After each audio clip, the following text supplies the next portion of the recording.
Jokanyo kod jolony e sekta mar thieth e pacho ka koro jiwo sir ne yore mopogore opogore minyalo ti godo e kedo gi tuoche mok landre wira ni sirikal ma pacho ka ok chiw sir kaka dwarore.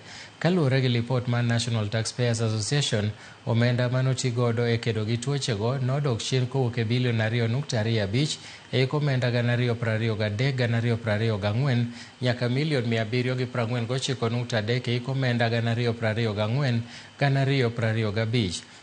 Jolony e sekta no bende oyango ni chal makama nyalo thiro ahinya chenro mag thieth mag tuoche ma ok landre.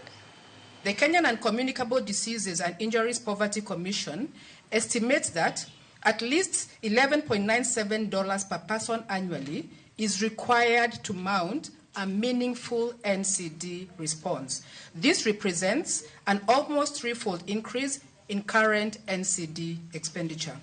These interventions would include outpatient and inpatient services, mental health care, palliative care, rehabilitation, and broad-based prevention efforts at the community level.